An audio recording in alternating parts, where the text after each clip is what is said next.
அஸ்ஸலாமு அலைக்கும் வரஹ்மத்துல்லாஹ். அன்பானவர்களே, முகமது நபி அவர்கள் கிபி 622ஆம் வருடத்தில் மக்காவிலிருந்து அல்லாஹ்விற்குடைய மார்க்கத்தின் பிரகாரம் வாழ்வதற்கு இசைவாக மதீனா இருந்ததனால் மதீனாவிற்கு இடம்பெயர்ந்து வந்தார்கள். அதற்குத்தான் ஹிஜ்ரத் என்று சொல்வார்கள், நாடு துறந்து வந்தல். அதிலிருந்து தான் ஹிஜ்ரி ஆண்டு என்று இஸ்லாமிய காலண்டர் முறை அதிலிருந்து கணக்கிடப்படுகிறது.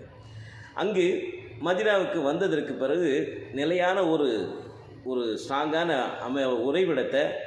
அமைவிடத்தை அங்கு உருவாக்கினார்கள். அந்த மக்களுக்கு மத்தியில் பரஸ்பர புரிதல், இணக்கத்தை, சகோதரத்துவத்தை, அவர்களுக்கு மத்தியில் நீதியை நிலைநாட்டினார்கள். அவர்கள் அனைவரையும் நம்முடைய நாட்டுக்கு, நம்முடைய மதீனாவிற்கு எந்த ஒரு பிரச்சனை யார் மூலியமாக எந்த சமயத்தை சார்ந்தவர்களுக்கு வந்தாலும், அவர்கள் காஃபிராக இருக்கலாம், அல்லது கிறிஸ்தவராக இருக்கலாம், யூதர்களாக இருக்கலாம், முஸ்லீம்களாக இருக்கலாம், யாருக்கு எந்த பாதிப்பு வந்தாலும் அதை நாம் முன்னின்று என்ன செய்யணும், தடுக்கக்கூடியவர்களாக நாம் இருக்கணும்னு சொல்லி நீதியை நிலைநாட்டினார்கள் நபிகள் நாயகம் ஸல்லல்லாஹு அலைஹி வஸல்லம் அவர்கள். அவர்களுடைய தலைமையின் கீழால் மதீனாவாசிகள் அனைவரும் ஒன்று சேர்ந்தார்கள், அணிதிரண்டார்கள் என்பது மிக முக்கியமான விஷயம். அதற்கு பிறகு பல இடையூறுகள் மக்காவில் இருக்கக்கூடிய காஃபிர்கள் மூலியமாக வந்தது. அதையெல்லாம் எதிர்கொண்டார்கள். அதற்காக சில அறப்போர்கள் மேற்கொள்ள வேண்டிய நிர்பந்தத்திற்கு நபியவர்கள் தள்ளப்பட்டார்கள். இவ்வாறாக குறுகிய காலத்திலேயே ஏறக்குறைய மதீனாவிற்கு வந்ததற்கு பிறகு 7-8 ஆண்டுகளில் 8ஆம் ஆண்டில் முகமது நபி அவர்கள் மக்காவிலிருந்து மதீனாவுக்கு வந்து ஹிஜ்ரி 8வது வருஷம், ஹிஜ்ரத்து மேற்கொண்டு வந்து 8வது வருஷம் மக்காவே முகமது நபியுடைய ஆளுமையின் கீழால் இலகுவாக அவர்களுக்கு வந்து அடைந்தது என்பது வரலாறு. அது நெடிய வரலாறு. அது சுருக்கமாக இப்போதைக்கு பார்த்துட்டு விரிவாக பின்னால் நம்ம என்ன செய்வோம் பார்ப்போம்.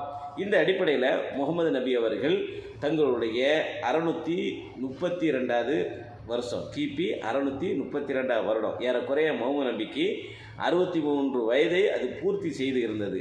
அப்போது மக்களுக்கு அனைவரையும் கொன்று திரட்டி மக்கள்கிட்ட சொன்னாங்க, நான் உங்களுக்கு இறைவனுடைய தூது செய்தி அனைத்தையும் நான் உங்களுக்கு பரிபூர்ணமாக செவ்வனே நான் எடுத்து வைத்து விட்டேன். இந்த மார்க்கத்தை பரிபூர்ணமான நிலையில் வெளிச்சமான நிலையில் உங்களுக்கு நான் விட்டு செல்கின்றேன். எனக்கு பிறகு, என்னுடைய மரணத்திற்கு பிறகு, நான் எப்போது வந்தாலும் மரணிக்கிறதுக்கான காலத்தை நான் நெருங்கிவிட்டேன்.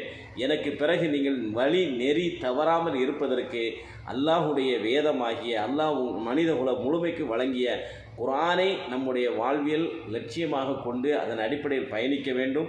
அதே போன்று நான் உங்களுக்கு இந்த மார்க்கத்தினுடைய போதனைகளை எவ்வாறு செயல்படுத்த வேண்டும், நடைமுறைப்படுத்த வேண்டும் என்று நான் உங்களுக்கு சொல்லி தந்தேனோ, செயல்படுத்தி காண்பித்தேனோ, எதையெல்லாம் மார்க்கமாக நான் உங்களுக்கு அங்கீகரித்தேனோ அதனை உங்களுடைய வாழ்க்கையில் நீங்கள் கடைபிடித்து நடக்கும் காலமெல்லாம் ஒருபோதும் ஒரு சூழலிலும் உங்களை யாரும் எவரும் வழி கெடுத்து விட முடியாது, உங்களை வழி தவற செய்துவிட முடியாது.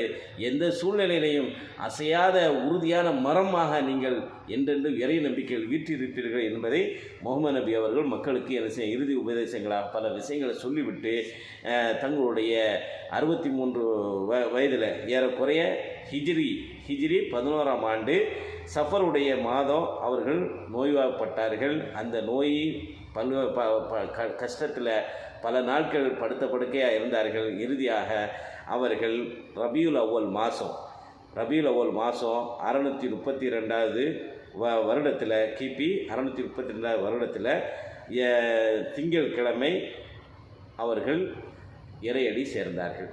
அப்போது அன்னை ஆயிஷா ரலியல்லாஹு அவங்களுடைய வீட்டில் அவர்கள் தங்கியிருந்தார்கள். அவர் நபிமார்களுடைய உடல் அவங்க எங்கே இறக்குறாங்களோ அந்த இடத்துல அடக்கம் செய்யப்பட வேண்டும் என்பது இறைவனுடைய நியதி என்ற அடிப்படையில் முகமது நபி அவர்கள் மதீனாவில் இறந்தார்கள். மக்காவில் பிறந்து மதீனாவில் இறந்தார்கள். அன்னை ஆயிஷா ரலியல்லாஹு அவங்களுடைய வீட்டில், அவங்களுடைய மனைவி வீட்டில் இறந்தாங்க. அங்கேயே அவர்கள் அடக்கம் செய்யப்பட்ட இடம் இன்றளவுக்கும் இருக்கிறது என்பதையும் நம்முடைய கவனத்தில் கொள்ளணும்.